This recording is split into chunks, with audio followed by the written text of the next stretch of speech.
Hello, hello, hello, hello. This is Artemis_anime. It has been quite some time since my last upload, but hopefully I am here for good now.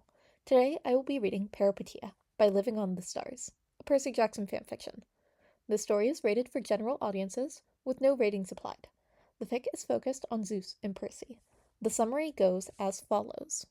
Family can be difficult, but we will always find our way back to the important people in our lives. Zeus pats the spot next to him, and Poseidon sits, heavily. Fate is peculiar like that, but sometimes it needs a little push. I guess so. Poseidon seems downcast, his eyes no longer staring deep into his soul, instead down at the concrete, while his fingers fiddle with the loose strands of his backpack. There's something off about his brother. Zeus isn't sure how he didn't notice it before. He's missing his charisma as well as other important characteristics from his personality. And, well, he could blame it on his brother trying and completely failing, because Zeus will never admit that Poseidon is better than him at something to cheer him up. But the most concerning thing of all is the lack of godly aura surrounding him. Notes: Peripeteia, noun, a sudden or unexpected reversal of circumstances. The point of no return. We know Zeus can care for demigods, that he has actually cared for one. So, I resorted to throwing Percy at an emotionally constipated god, hoping that he'll somehow fix things up without meaning to, like he always does. This is slightly based on some headcanons of the gods from Calf's Tumblr. It's a very scary place to be in. So crazy. And fun. Anyways, I hope you enjoyed this little one-shot I came up with. How can I begin anything new with all of yesterday in me? Leonard Cohen. It all starts with his daughter's death. It comes as a sudden, no warnings attached. She dies at the borders of Camp Half-Blood, barely moments away from safety. Zeus watches from the comfort of his throne as she bleeds to death, surrounded by monsters. It was all an attempt to protect her friends, to keep them from harm's way. She died a hero, they say. What does it matter? Zeus wants to shout. She's dead either way. Still, he reins his temper. He hides his thoughts away. Hera has sometimes told him he's like the calm before the storm. Present, like a heavy burden, yet ignored by those on the receiving end of his wrath. As he turns his daughter into a pine tree, Zeus does not like the feeling of his brother's eyes on him. Though Hades has apparently donned his helm of darkness, Zeus knows his brother well enough to recognize the familiar feeling of being observed from the shadows. If something about Thalia's death is upsetting Hades, then his brother can at least confront him about it. Time passes. Zeus keeps mourning. Hades keeps watching, both unwilling to leave the comfort of the silence in order to embark in a conversation neither of them seem eager to have. Out of habit, Zeus stretches his senses as far as he can reach. Only a fragment of his divine being remains in the form of a man standing upon Olympus. His mind is elsewhere, reaching to the highest peak of the Himalayas, to all the wind currents across his domain. With his grasp spread around the whole of North America, he tries to find a response to his power. Zeus is a great and everlasting sky, always churning and always brewing with oncoming lightning storms. But when he reaches out with all his strength, there is no budding wind current, no sparks of lightning in human form that responds. His daughter is truly gone. He glances down at the lights reflecting from the city that never sleeps. Part of him wishes he could have a say in the fate's domain. That way he could have seen what would have become of his daughter, what life she would have led. Zeus looks down at the millions of lives shining down below, each going through their day, thinking that's all there is, with their own little minds occupied with their own little problems, unaware of the possibilities of their little lives changing in the spur of a moment as the result of the sorrow of a god. He can't take it anymore. Without waiting for Hades' confrontation, Zeus abandons Olympus, transporting himself from the mortal world down below. He descends as a sheet of rain until he manifests himself within the middle of a park in some poor district of New York City. Distantly, Zeus feels his knees give up. He feels his chest break down into heart-wrenching sobs. He doesn't feel it, though. His mind is at Camp Half-Blood, watching from afar as Thalia's eyes lose the spark of life, and her body turns into wood, Zeus hunches in on himself as a howl of grief tears out of him. The winds around him start to pick up, turning quickly into a small storm. Part of the jogging path breaks away on the other side of the park as the winds grow in size and fall trees. He finds the bench and curls up, the palms of his hand pressed against his eyes as he curses his daughter's ends, cursed the fates for Thalia's cruel death. Eventually, there are no beings left to put the blame on, no lies to tell himself. It all comes back to him and his mistakes. It's my fault, he thinks. If I hadn't broken my oath and fallen for Beryl Grace, Thalia would have never been in that situation, and if she hadn't been in that situation, then... The train of self-pity is derailed violently when Zeus hears the distant, rhythmic sound of footsteps, but they are unmistakably walking up to the bench that he is sitting on.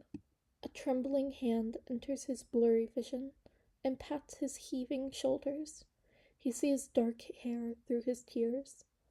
Lifting his eyes, he is met with the most concerned face of a child. Zeus goes totally numb with surprise and shock when he sees the person with the most ridiculous, windswept hair he has ever seen standing there, hands holding a blue backpack, looking down at him worriedly. It's Poseidon. He's looking younger than he usually presents himself, but he's still using his favorite form. His hair is jet black and his eyes are green like the sea, with the typical smells of coral and seaweed.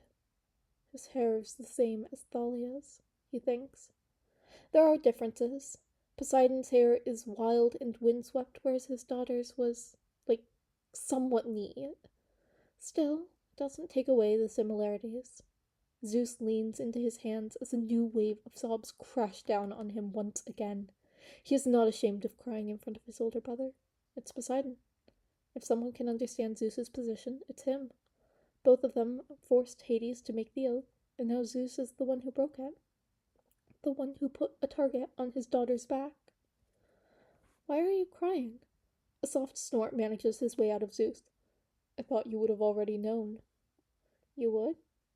Zeus raises his head. Poseidon looks like a deer caught in the headlights. His green eyes are wide and innocent, the raw emotions coursing through them open and clear as the waters Poseidon used to control centuries ago, before the ungrateful mortals contaminated them. He narrows his eyes and stares at Poseidon. If Zeus didn't know his brother, he would have bought the act. He doesn't know whether to meet Poseidon's word with anger, thankfulness, or acceptance. Zeus has known his brother for centuries on end, has battled by his side on countless occasions, yet he has no idea what drove him to play this card. There's no way his brother doesn't know of his daughter's fate. They are gods. Great events don't pass over them lightly, especially not when those events are related to the sacred oath, Zeus's broken oath. He breathes deep and chooses acceptance. Zeus's hands clench into fists, his eyes intent on Poseidon's. Bright green meets oceanic blue. His brother must sense what's about to come, because there's another flicker of the same emotion Zeus witnessed the day they agreed to the oath, something almost like uncertainty, like doubt. My daughter died, Zeus tells him. She was 12 years old, Poseidon. Oh, I'm sorry. Poseidon pauses, then frowns. Wait, I'm not... There's nothing to be sorry for, Zeus interjects before he has to hear Poseidon's atrocious attempt at a consolation. His brother looks at him, unsure, his eyes a bit narrow. But my Nate... I mean it, Poseidon. You had no hand in the matter. And that's the worst part, isn't it? He can't take his feelings out on Poseidon, not when he kept his end of their promise and refused to lift a hand with the intent to cause harm to his daughter. Not when Poseidon is sitting here by his side as Zeus mourns for the life lost. It's not fair. But when has anything in life been fair? He has seen hundreds of children take their last breath, but every time feels like the first time.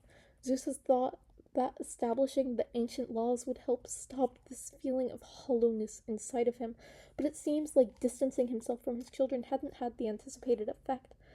The hole in his chest grows bigger. With each death of a child, the pit in his stomach seems to flounder as the centuries go by, carrying his children's lives with them. He stares at the street and wonders how many more centuries there will have to be for Zeus to stop feeling such things. He wonders if the emotions will ever leave. He wants to think that they will, but he knows that optimism will get him nowhere. He doesn't remember what it was like to hope for a better tomorrow. Zeus breathes in the loathsome scent of concrete and rot surrounding him, listens to the quiet hum of electricity traveling through the congested lines overhead.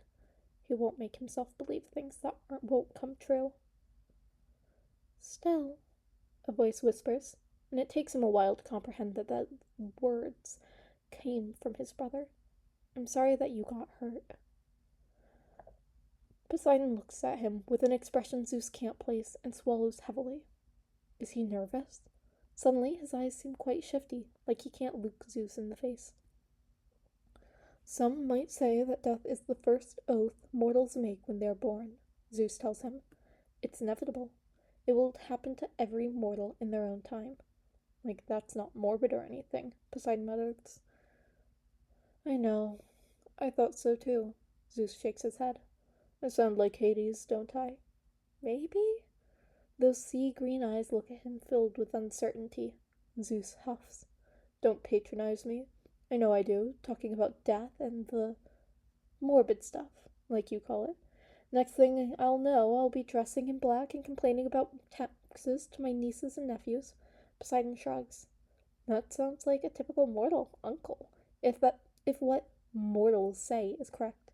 He shrugs again, this time with a smile on his face, as if he finds something funny. I don't know if it's true. Zeus fights the urge to shrug too.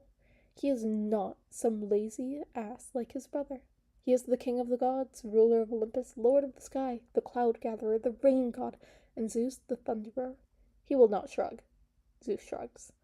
Family can be difficult, but we always find our way back to the important people in our lives. Zeus pats the spot next to him, and Poseidon sits heavily. Fate is peculiar like that, but sometimes it needs a little push. I guess so. Poseidon seems downcast, his eyes no longer staring deep into his soul, instead down at the concrete while his fingers fiddle with the loose strands of his backpack. There's something off about his brother. Zeus isn't sure how he didn't notice it before. He's missing his charisma, as well as other important characteristics from his personality. And well, he could blame it on his brother trying, and utterly, completely failing, because Zeus will never admit that Poseidon is better than him at something, to cheer him up. But the most concerning thing of all is the lack of godly aura surrounding him. The winds shift with his thoughts, and Zeus can practically feel the child's entire body tense up. The smell of the sea is present, and quite potent for being born from mortality, which might be the reason why it took him so long to differentiate it. It is similar to Poseidon's, but at the same time, it couldn't be more difficult. The scent is softer, quieter, less persistent. It is too little for an aura of a godly being, as he inwardly cringes, refusing to look away from the park in front of them. The thing is, this child, he isn't Poseidon, but he is his offspring. Zeus feels the ground tilt beneath his feet, his breathing going funny in his chest, the weight of those words crashing down on him, and it takes every ounce of his strength not to break down once more there and then. Zeus can practically feel the ichor drain from his face, leaving him as pale as his brother Hades. He looks to the other side of the bench, only to find the boy hugging himself from the harsh winds and cold rain. His frame is so small, reclusive, curled up. This kid, Zeus doesn't know what to do about him. The life of a demigod is hard, a lesson Zeus knew his daughter learned early on. But the life of the god is just as so, whether mortals believe it or not. Ashes to ashes, dust to dust. Lovers, companions, children all waste away and decay while immortals live on. Zeus has done many things he isn't proud of, he'll admit. He has seen wars come and go, lives flicker and die. He has used tactics to make his enemies tremble before him. His hands have lost all sense of innocence. The meaning lost as blood and ichor of the blades who dared oppose him dripped from his master bolt. He can end the threat this child possesses, quickly as the bat of an eye, easy as making rain. Just a simple snap of his fingers and everything will be resolved. But the child gave him company while he wept. He consoled him when no one else did. He heard him while he told him of his sorrows and offered calming words. The child had been kind. He deserves better than a horde of hellhounds coming after him like they came after his darling Thalia. Zeus can cause the molecules of his small body to disintegrate into flames. Then he'd sweep up the ashes and save himself a lot of trouble. It would be clean, quick, and painless for the child. "Do you want a cookie, mister?" the boy says, unaware of Zeus's previous thoughts of spontaneous combustion. He ruffles through his backpack and takes a plastic container out. The child presents it to him. "Mom and I made it this morning. They'll be super good, I swear." Zeus peeks a look inside the container. He raised an eyebrow. "Those cookies are blue." "Yeah! Aren't those cookies too many for a child your age?" "I'll inform you, I'm 7.5. Poseidon's son crosses his arms across his chest. It makes him look adorable, in Zeus's opinion. "Almost 8. Zeus nods in agreement, hiding his smile behind the palm of his hand. "You sure are a big boy, kid." "Yeah." He smiles as he uncrosses his arms. Zeus is 99% sure the child forgot he is supposed to be angry. "What do you expect in return?" Zeus asks, trying and failing to come up with things demigods like these days. "What?" the boy asks, seeming confused. "A cookie in exchange for what, child?" Zeus repeats. The child looks even more confused, his dark eyes drawn together, his forehead wrinkling and nose scrunching up. Sea green eyes flicker between him and the container full of cookies. The bewildered emotions swirling round in their enthralling depths is one Zeus hadn't seen in his father's eyes in a long time. Poseidon had gotten a lot more guarded as the eons have gone by. The expression this child is wearing is almost adorable, in a tragic, lost baby animal sort of way, and slightly melancholic, from times long gone by. "I'm giving you this cookie because I want to," the boy says, still frowning, "not because I expect something in exchange." He shrugs and looks directly in Zeus's eyes. "Besides, you seemed like you needed one." Zeus stares at the child. The son of his brother blinks back. "You're offering me a cookie," he says, eyes trailing over the small container of blue cookies, "simply to cheer me up?" "Yes," the boy says slowly. "Why else would I?" "Is this really Poseidon's son?" "No. He can't be. Poseidon has never been this selfless, not in 1,000 years. I still remember the times he mocked me for pretending to be a rock. By pretending a rock was me from the times they spent in Kronos' stomach. This child is obviously the offspring of a minor sea god or something. Maybe Triton has finally found the appeal in mortal affairs." "Right?" "Do you not want one?" the child says, bringing him back from his thoughts. "I have an apple if you want, but it's probably a bit bruised from being knocked over by my school supplies." "No, thank you. A cookie will be enough." "Really?" he asks, his face lighting up. "Like a baby eagle," Zeus thinks exasperatedly, trying to harden his resolve against this strangely innocent imitation of his brother's face. "You won't regret it, mister. My mom makes the best cookies in the whole world." It's such a simple thing, yet it makes the child smile. It is a lopsided thing. His imperfect, mortal face, unable to produce a properly proportional smile. And against his will, Zeus finds himself smiling back, despite his previous thoughts. "The whole world, huh? That's pretty big." "Yeah, they're the best," he says. "You'll see." Zeus stares down at the offer by the child. He takes the cookie. He hopes they were made with the correct ingredients. The last time Zeus ate something offered by a mere mortal, it ended up being said mortals' children. Zeus doesn't think he'll ever forget how sick his brothers and sisters looked after learning they ate Tantalus's children. It hit too close to home. Oh, and cannibalism was bad too. Either way, if the cookies taste bad, he'll just annoy Poseidon for his son's actions for the rest of the century, and maybe the next one too. And it's always entertaining to watch how many shades of purple his older brother's face can turn into. It is quite interesting, especially when a new color appears. Zeus takes a bite, and his eyes widen. The blue chocolate chips cookie are simply smooth and grainy, like every other cookie he's ever tasted in the eons that he's lived through. but he's got to declare that this is possibly the closest mortals have come to replicate the savor of God's food. Because the way this blue cookie tastes is so similar to home. It's chewy and crisp and crumbly. It's melting completely in Zeus's mouth, giving him the taste of happiness and warmth in his stomach. It's the figure of cookies that make him pause. They're cut into decorative shapes of animals, and if Zeus squints, he can see the form of one or two Greek monsters in them. The child frowns at the negative reaction, looking at the cookie in his hand with concern. What? Are they super gross or something? He stares warily for a moment longer before shrugging and taking a bite anyway. No, Zeus replies tiredly. They're just truly exquisite. For a moment, it's quiet. Then his brother's child begins laughing, loud and clear, with no apparent interest in keeping their location secret from the other gods trying to bother him with their problem.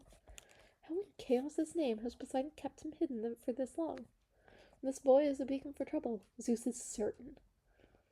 Will you show respect? Zeus demands, properly offended, his cheeks burning slightly with discomfort. What is wrong with him? Why had he said that? The cookies are truly exquisite, but to a mortal you don't just say that. No, the child wheezes. It's just your face. It was so funny. His enthusiasm is absolutely childlike, and Zeus finds a laugh bubbling in his stomach. He chuckles, a surge of warmth filling his endless being.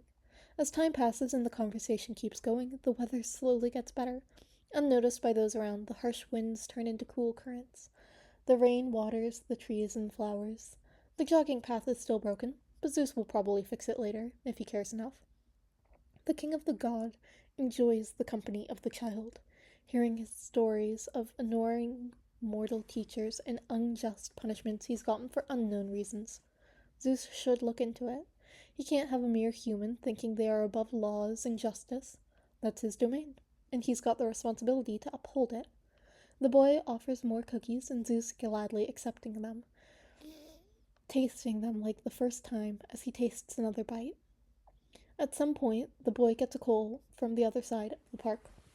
Apparently, his mother has gotten home early from work, and she's ready to take him home. It isn't until the boy has taken a few steps towards his mother that Zeus remembers he doesn't even know his name. He shakes his head as he asks for it. "I'm Percy," the boy replies. "It was nice to meet you, mister." Maybe it was a twist of fate that let him meet Percy. Either way, Zeus is going to make sure the boy has the best security the king of the gods can provide. He wasn't able to protect Thalia, but for Chaos's pants, if he won't try to keep Percy safe, Zeus is not losing another child. "It has been a surprising pleasure to meet you, Percy." Zeus nods down at him. "You may call me Zeus." Percy smiles back at him. Notes. Alternative title. This is how Percy started to wrap the king of the gods around his little finger. Because let's be frank, Zeus might deny it, but he's long gone for tiny Percy's babble and sunshine smiles. He's just too stubborn to accept the fact. And that was Peripeteia by Livingonthestars. Thank you all for listening, and I will see you all next time. Please go ahead and give this author a kudos. I will link them in the description. Please go ahead and give them a kudos and a comment on their work. See you all next time. Bye!